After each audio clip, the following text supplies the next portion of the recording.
حضرت ذوالقرنین رضی اللہ تعالیٰ عنہ، اللہ تعالیٰ نے انہیں زمین میں اقتدار دیا تھا۔ 4 لوگ دنیا میں ایسے ہو چکے ہیں جنہیں اللہ تبارک و تعالیٰ نے پوری دنیا میں اقتدار دیا، ایک وقت میں پوری دنیا کا ایک ہی بادشاہ۔ 2 مسلمان تھے، 2 کافر۔ مسلمانوں میں حضرت سلیمان علیہ السلام اور جناب ذوالقرنین علیہ السلام، اور کافروں میں بخت نصر اور نمرود۔ یہ 2 لوگ ہیں جنہیں اللہ نے پوری دنیا میں اقتدار دیا، اور پھر اس کے بعد آنے والے وقت میں اللہ تعالیٰ امام مہدی کو سارا اقتدار عطا فرمائے پوری دنیا کا۔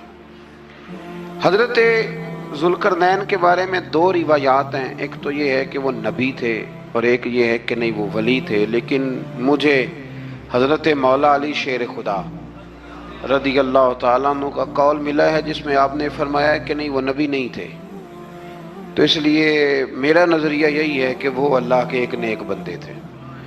اللہ نے انہیں پوری زمین میں اقتدار دیا۔ وہ ایک مہم پہ نکلے، ان کا ارادہ بنا کہ میں ذرا دنیا کا چکر لگاؤں، تو انہوں نے سفر شروع کیا کہ میں دیکھوں ذرا سورج غروب کہاں ہوتا ہے۔ تو فرماتے میں پہنچا، بڑا گیا، لیکن میں اس مقام تک پہنچ گیا جہاں سورج غروب ہوتا ہے، تو پھر میں نے دیکھا کہ ایک سیاہ کنواں ہے جس کے اندر جا کے وہ چھپ گیا ہے، لیکن رب کریم کی اس حقیقت تک میں پہنچ سکا نہیں۔ پھر آپ فرماتے ہیں کہ میں آگے نکلا تو مجھے ایک قوم کے بارے میں بتلایا گیا جو بڑی خونخوار قوم تھی، بڑی خونخوار، اس کو یاجوج اور ماجوج کہا جاتا ہے۔ یہ قوم اتنی خونخوار تھی کہ یہ درندوں کو بھی کھا جایا کرتی تھی، اتنے لمبے چوڑے ان کے قد تھے، اتنے زیادہ طاقتور تھے کہ سانپ اور بچھو بھی کھا جاتے تھے۔ یہ نکلا کرتے تھے سبزے کے دنوں میں تو ساری کھیتیاں اجاڑ جاتے تھے، ہر چیز تباہ کر جاتے تھے، حتیٰ کہ انسانوں تک کو کھا جاتے تھے۔ تو حضرت ذوالقرنین جب وہاں پہنچے، اللہ تبارک و تعالیٰ نے انہیں ان مظلوم لوگوں کا مددگار بنایا جن پر یاجوج اور ماجوج کی قوم ظلم کرتی تھی۔ انہوں نے آپ سے کہا کہ حضور مہربانی فرمائیں، اس قوم سے تو ہماری جان چھڑائیں۔ آپ نے فرمایا تم میری مدد کرو۔ انہوں نے کہا حضور کس طرح؟ فرمایا بس جسمانی طور پر میری مدد کرو۔ تو آپ نے پھر وہاں ایک دیوار بنائی، ایک دیوار لوہا کاٹ کر، سیسا پگھلا کر، پتھر ڈال کر ایک بڑی موٹی تازی دیوار بنائی، اور اتنی اونچی بنائی، اور پھر اس کے چاروں جانب آگ جلائی تاکہ وہ لوہا اس طرح پگھل جائے کہ وہ دیواروں کے ساتھ چپک جائے، تاکہ کوئی آدمی پیر رکھنا چاہے تو پیر رکھ کے اس پہ چڑھ نہ سکے۔ آپ نے وہ دیوار بنائی۔ اب اس قوم کا حال یہ ہوا کہ وہ اس کے اندر قید ہیں، وہ صبح جب اٹھتے ہیں تو اس کو توڑنا شروع کرتے ہیں، توڑتے رہتے ہیں، تو جب شام ہوتی ہے تو ان میں سے ہر روز ایک شخص کہتا ہے اتنی رہنے دو، باقی کل کریں گے۔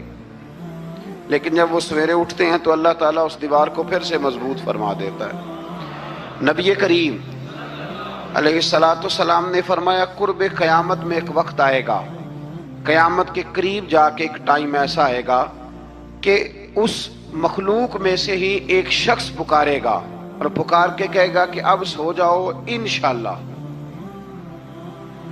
اللہ ان کی زبان پہ جاری کہے گا اب سو جاؤ اور سویرے انشاءاللہ یہیں سے شروع کریں گے۔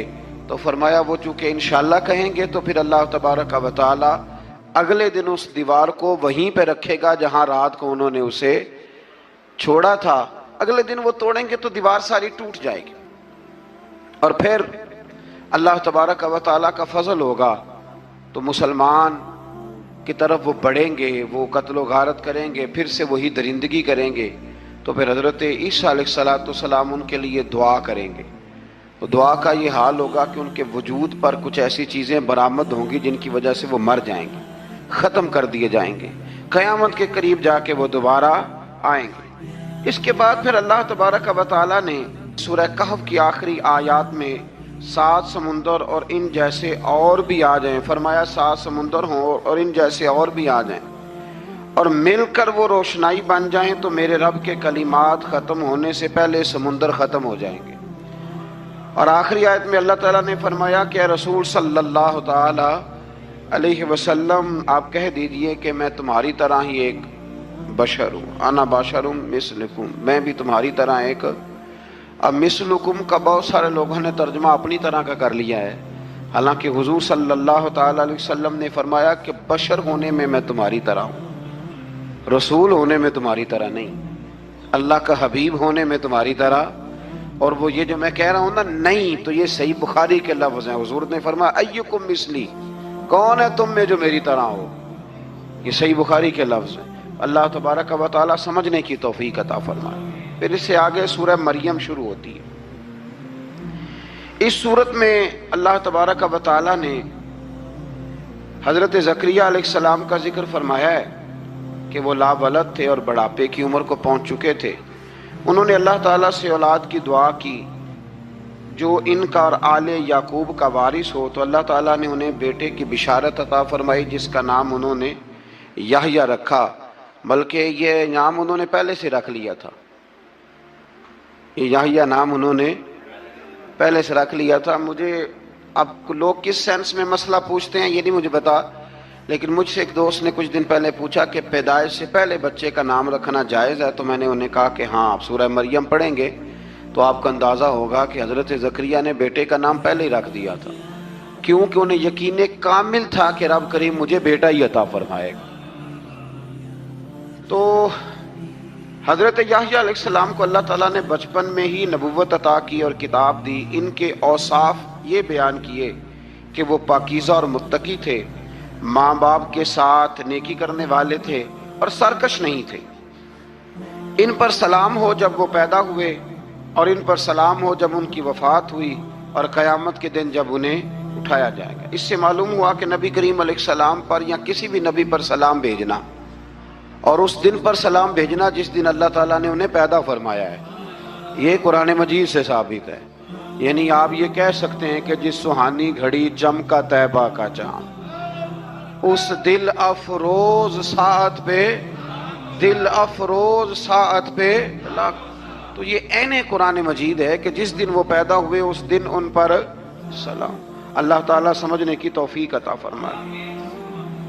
फिर इससे आगे चलकर हज़रत मरियम सलामुल्लाह अलैहा का जिक्र है कि उनके पास फरिश्ता आया। हम तीसरे पारे में भी उनका जिक्र पढ़ आए। फिर एक आधा और जगह पे भी इशारतन किनायतन उनका तज़किर आया कि उनके पास फरिश्ता इंसानी शक्ल में आया, और फरिश्ते ने आके कहा कि मैं आपको बेटे की बिशारत देने आया हूँ। कहने लगी मेरे पास कैसे बेटा आएगा, मुझे तो किसी मर्द ने छुआ ही नहीं। तो फरमाया रब ऐसे ही करता है जब वो किसी काम का इरादा फरमा लेता है। तो हज़रत मरियम के यहाँ अल्लाह तबारक व तआला ने हज़रत ईसा अलैहिस्सलाम की विलादत फरमाई। हज़रत ईसा बग़ैर बाप के पैदा हुए और हज़रत आदम अलैहिस्सलाम गैर माँ बाप के पैदा हुए। तो ये अल्लाह की कुदरत की निशानी है। अब हज़रत ईसा अलैहिस्सलाम की जब विलादत हुई तो ये आपका मुजज़ा और हज़रत मरियम की करामत सामने आई कि आप एक खुश्क खजूर के नीचे बैठी तो अल्लाह ताला ने उसे सरसब्ज़ व शादाब कर दिया, और आप उसको हिलाती थी तो वो खजूरें गिरती थी। बड़ी परेशान थी आपके कौम के सामने, क्या मुंह लेके जाऊंगी, लोग क्या कहेंगे। लोगों के लिए इल्ज़ाम लगाना, प्रोपेगेंडा करना बड़ा ही आसान काम है। दो ही तो काम दुनिया में आसान है, एक बदगुमानी करना और एक ग़ीबत करना। और इतना मज़ेदार काम है कि आप सारी दिहाड़ी कराएंगे। कोई बंदा थकने को तैयार, माज़अल्लाह सुम्मा माज़अल्लाह सारा दिन, और अगर आप कहें कि अल्लाह का जिक्र करो, तस्बीह ले लो, सिर्फ 500 दफ़ा दुरूद शरीफ पढ़ लो, तो फिर क्या बनेगा, काम याद आ जाएगा। बहुत सारे लोगों निकल लेंगे।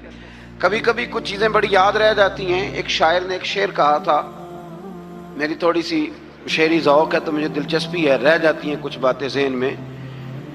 एक दफ़ा हमारे एक दोस्त के बारे में कुछ प्रोपेगेंडा होने लगा तो मैंने उन्हें एक शेर लिख के भेजा, मुझे याद था।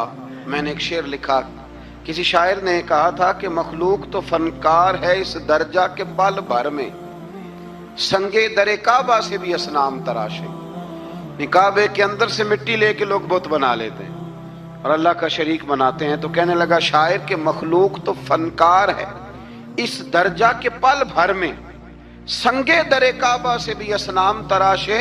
तुम कौन हो, क्या चीज है दागे कबाबी, लोगों ने तो मरियम पे भी इल्जाम तराशे।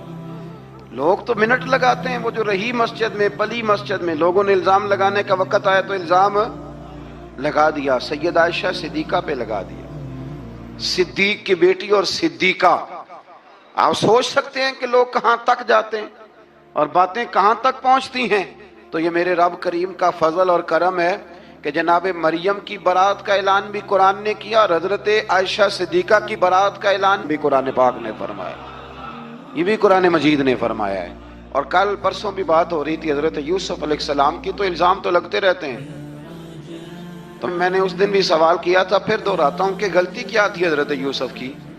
कभी कुआं अंधेरा, कभी भाइयों के थप्पड़, कभी मिस्र का बाजार।